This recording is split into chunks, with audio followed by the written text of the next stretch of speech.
Peter Madereka ambaye yeye ni moja kati ya wanasheria na machichali kabisa, na ni wakili wa mahakama kuu hapa, ambapo ametulia mwana harakati wa masuala ya haki za binadamu nchini Tanzania. Hivi vyote ni title zake ambazo yeye amekuwa nazo. Madereka, umezungumza vizuri sana hapa kuhusiana na wewe kujitoa, lakini sasa hivi umekuwa ukipigania haki.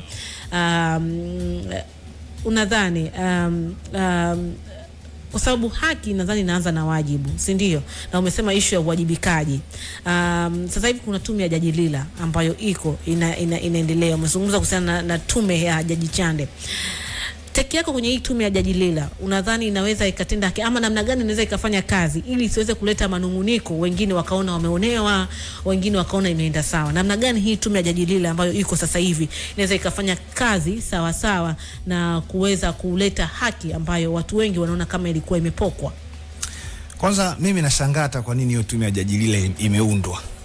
Kwa sababu unasema imeundwa kwa ajili ya kupeleleza jinai zilizofanyika mwaka 2025 mwezi Oktoba, wakati na baada ya uchaguzi.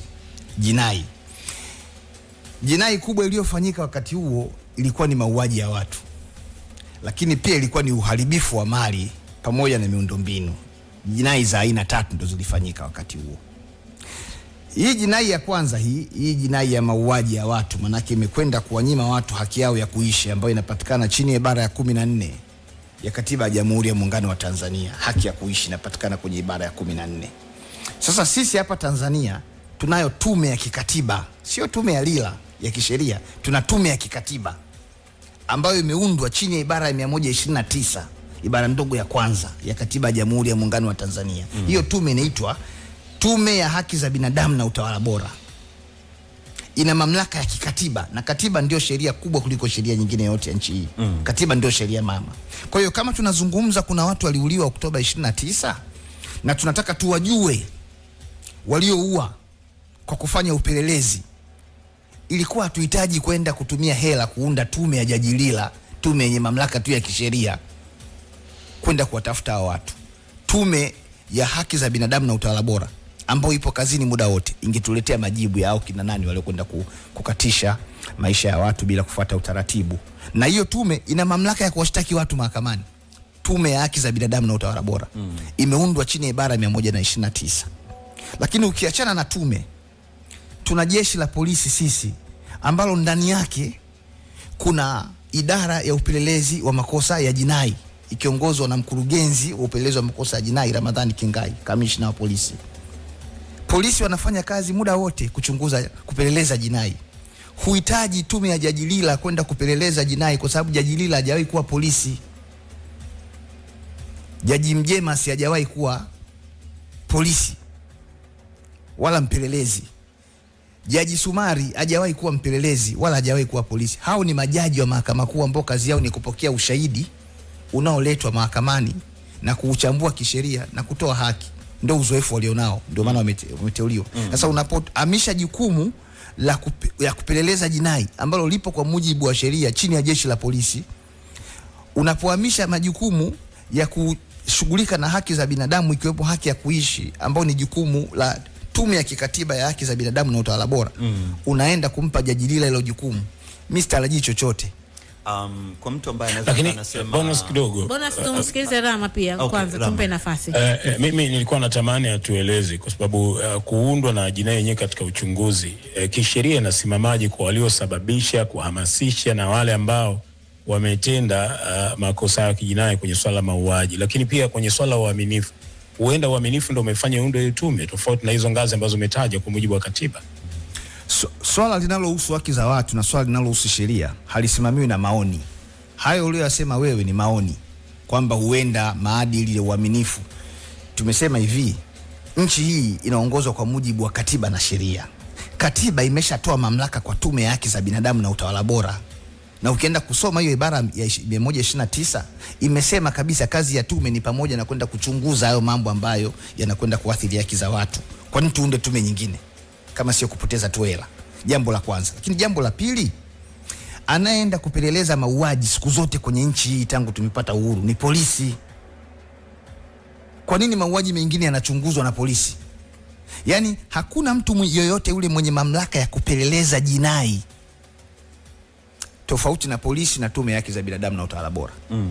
Kumekuwa na hiyo tume ya Jaji Lila, hiyo tume ya Jaji Lila imeundwa kwa sheria inayoitwa sheria ya tume za kichunguzi.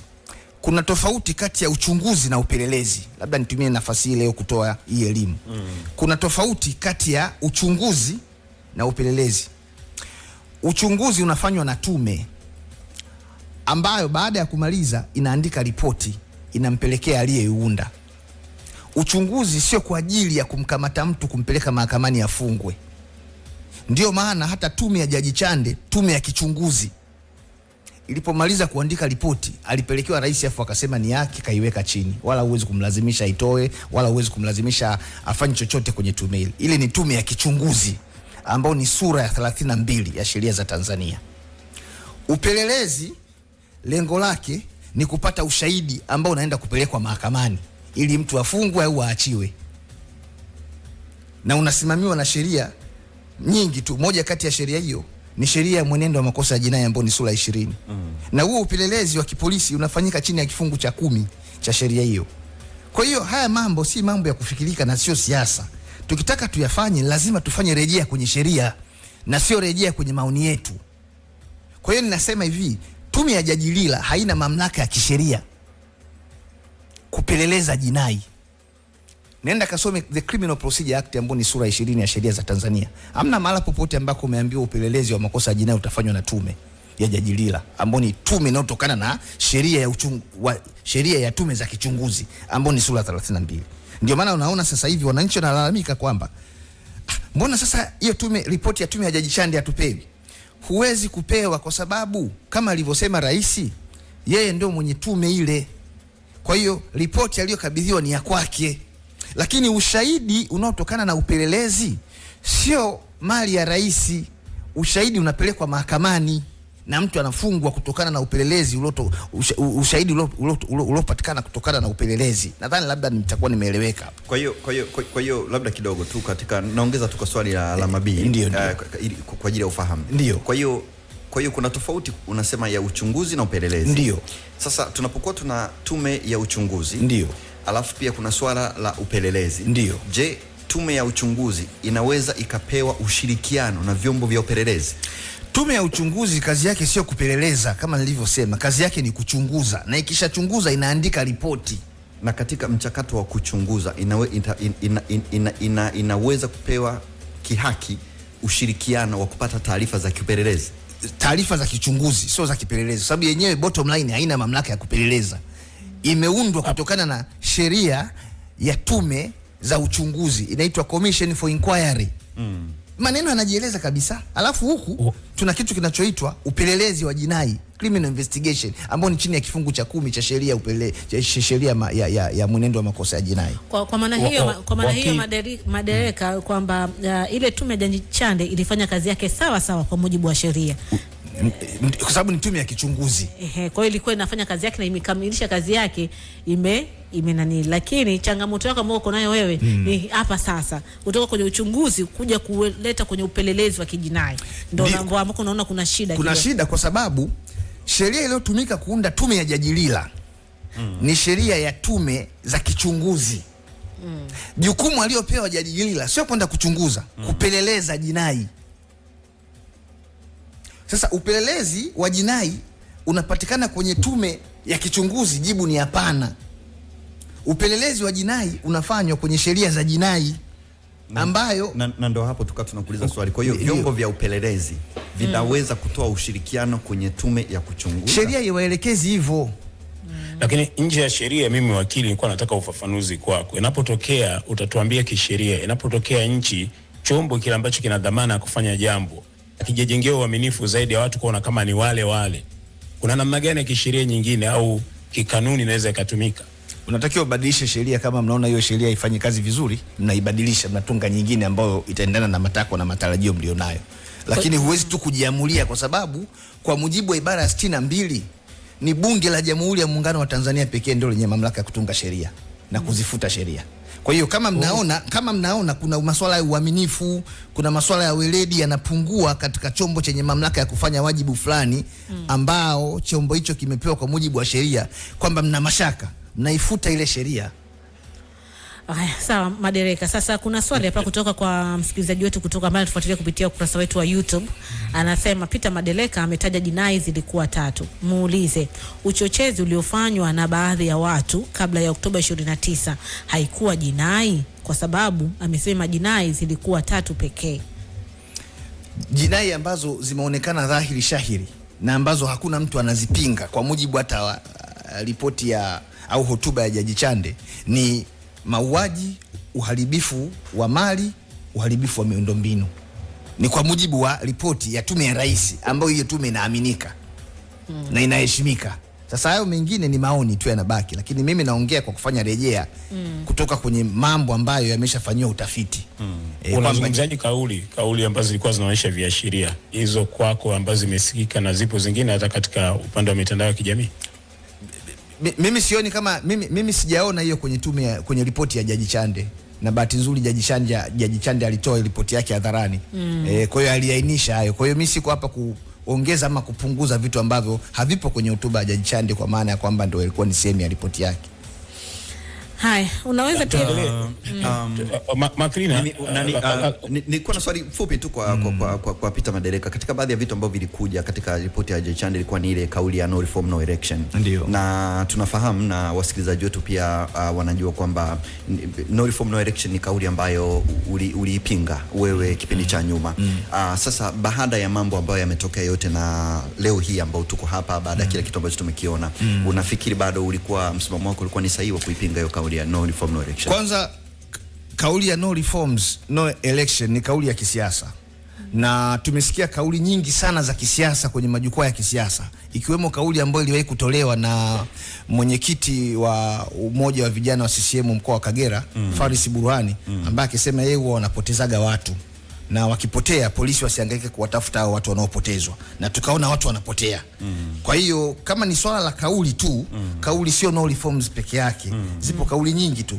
Iliwahi kutolewa kauli na aliyewahi kuwa mwenyekiti wa UVCCM Taifa, Harry James, ambaye leo ni mkuu wa mkoa wa Iringa, kwamba wao watawachoma sindano safari hii na kuwaua watu wanaotaka kuleta mambo ya ovyo ovyo kwenye uchaguzi. Kwa hiyo mimi nasema hivi, kuna kauli za kisiasa na kuna masuala ya jinai. Na kauli ya kisiasa ambapo pengine na sura ya kijinai haiwezi ikatolewa na mtu mmoja tu, lakini mwingine akiitoa kauli inayofanana na hiyo ikaonekana sio shida. Kwa hiyo kuna kauli nyingi tu za hovyo za kisiasa zinatolewa. Sasa kama tunataka kuwa fair, basi tusishughulikie hizo kauli kwa kadi ambavyo zilikuwa zikitolewa bila kuangalia huyu anatoka chama gani.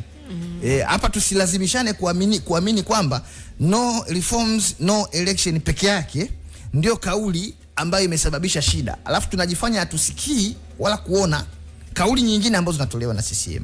Kwa mfano, kuna kauli juzi hapa imetolewa na ambaye ni mwenyekiti wa umoja wa wanawake wa CCM UWT, Mele Chatanda, ikatuzua taharuki kwenye mitandao ya kijamii na makundi mbalimbali ya kijamii huko.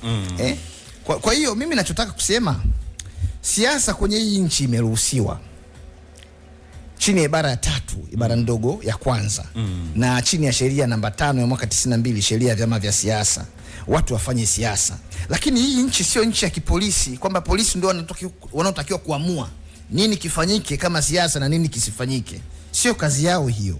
Na naweza nikakupeleka mbali zaidi kwamba kwa mfano sasa hivi kuna masuala ya ugaidi.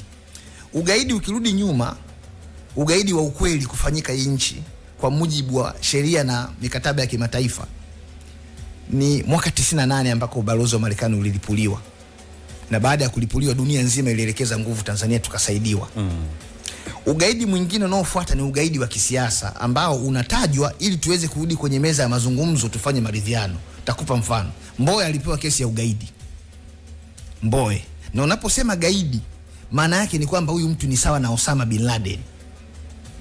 Akapewa kesi Mbowe. Lakini wote hapa ni mashahidi. Badala Mbowe afungwe, akaachiwa kwa kitu kinachoitwa kwenye sheria no prosecute. Akaachiwa, alafu akaenda kupiga picha Ikulu, alafu tukaanza maridhiano.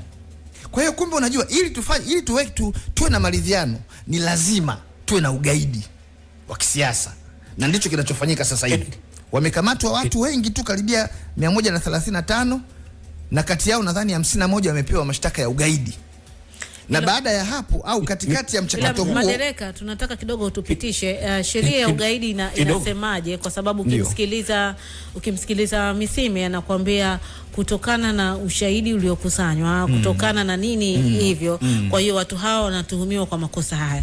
Lakini kwa sababu wewe ni mwanasheria uzuri, mimi ningetamani tu tupitishe sheria ya ugaidi ya Tanzania ambayo tuko nayo inasema nini kuhusu ugaidi, na nani anaweza kahusishwa na ugaidi, ili at least hata mtu anayetusikiliza awe anajua sheria inasema nini. Kwa sababu kuna siku niliwahi kumwambia mtu kitu na nikaonekana kama nakosea, lakini nakumbuka alikuwa mwenyekiti wa vijana wa Bavicha. Nikamwambia nyinyi huwa mnakosoa watu, huwa mnafanya nini? Kuna watu kama kina Martin Malanja Masesi huwa wanakosoa watu, lakini kwa nini kuna watu waoni wakikanyaga hizo nyaya? Yani kama nyinyi hamjai kukanyaga hizo nyaya, kwa nini hawa vijana wadogo hawajui sheria, hawajui nini? Unakuta wengi ndo wameingia kwenye huo mtego. Sasa sheria inasema nini? Ili hata kijana anayetusikiliza sasa hivi akiwa anafanya hayo, anafanya juu kwamba anaweza kapita wapi ili asiweze kukanyaga hiyo nyaya ya ugaidi. Sawa. Kwanza ni muhimu watu wakafahamu kwamba kosa la ugaidi ni kosa la kimataifa lililotokana na mkataba wa Umoja wa Mataifa ambao Tanzania iliridhia kama sehemu ya Umoja wa Mataifa. Sio kosa ambalo tumejitungia wenyewe kama kosa la kuiba kuku au kuiba simu. Ni kosa la kimataifa. Baada ya kuridhia huo mkataba tukasaini sisi, tukasaini alafu tukatunga sheria ya bunge. Sheria ya ugaidi ya Tanzania ni sura ya 19 ya sheria za Tanzania. Na ugaidi au vitendo vya kigaidi kwenye sheria yetu ambayo ni reflection, yani inaakisi ule mkataba wa kimataifa. Tafsiri ya vitendo vya kigaidi ipo chini ya kifungu cha 4 kifungu kidogo cha 3 paragrafu A mpaka H ya sheria hiyo. Ukienda ukasoma hicho kifungu kifungu cha 4 kifungu kidogo cha 3 paragrafu A mpaka H, haya yote yanayosemwa na kina Misime, yanayosemwa na kina Katambi hayapo, yanayosemwa na Mheshimiwa Rais hayapo. Na bahati nzuri mimi nasema kwa kujiamini, tupo mwaka wa mbele. Imewashika.